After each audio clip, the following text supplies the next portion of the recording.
1 वाटी गव्हाचं पीठ, अर्धी वाटी मैदा, अर्धी वाटी मिल्क पावडर आणि अर्धी वाटी साखर। हे बघा गव्हाचं पीठ टाकलं, मग मैदा टाकला, नंतर मिल्क पावडर आणि ही साखर अर्धी वाटी, पिठी साखर आहे ती। आणि हे सगळं मिश्रण एकत्र चाळणीत गाळायचं, कारण की त्याच्यात गिठुळ्या राहिलेल्या असल्या साखरीच्या या मैद्याच्या, हे सगळं व्यवस्थित। आणि बेकिंग सोडा अर्धा चमचा टाकायचा हे सगळ्या मिश्रणात। हे मिश्रणमध्ये टाकून घ्यायचं आणि पुन्हा एकदा चाळून घ्यायचं, कारण सगळे एकजीव होते। मग सगळं मिक्स केल्यानंतर बेकिंग सोडा आणि बारीक चाळणीने चाळून घ्यायचं छान। त्याच्या गिठुळ्या या सगळं मिश्रण एकत्र होते। आणि त्याच्यामध्ये 1 चमचा हनी, जर तुम्हाला जास्त आणखी गोड पाहिजे असेल तर 2 चमचे हनी टाका।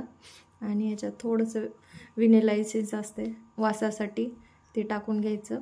आणि जसं आपल्याला पीठ पाहिजे आपण पॅनकेकला तसं दूध टाकून घ्यायचं आणि छान फेटून घ्यायचं। आणि सैलसर गिठुळ्या मोडून घ्यायच्या त्याच्या, आणि छान असं होईल बॅटर तसं दूध टाकून घ्यायचं। हे बघा आधी असं झालं, आणखी थोडंसं दूध टाकलं आणि असं बॅटर तयार करून घ्यायचं, म्हणजे पॅनकेक छान होतात आणि सगळं पीठ मिक्स होते आणि गिठुळ्या राहत नाहीत।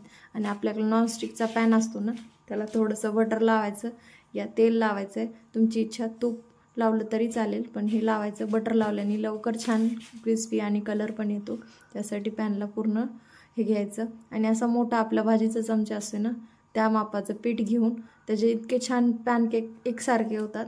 आणि असं आधी पुसून घ्यायचं सगळं आणि हे बॅटर त्या पॅनमध्ये सोडायचं आणि छोटेसेच करायचे, पण छान फुलतात पण आणि छान पण होते। हे बघा मी अशा पद्धतीने केले, तुम्हाला जर आणखी छोटे करायचे असले तर करा, पण मी एवढ्या साईजचे केलेले आहेत, कारण छान लागतात, फ्लफी पण होतात।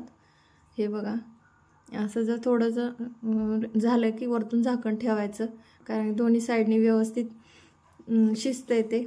या अशा प्रकारे 2 मिनिटांनी बघायचं, कारण की खालून पण करपतंय, लवकर बघायचं 1-2 मिनिटातच।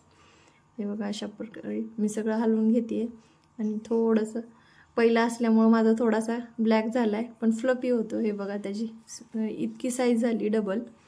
हे बघा हा दुसरा आहे माझा। अशा प्रकारे करून घ्यायचा, याला चॉकलेटसोबत खाण्यात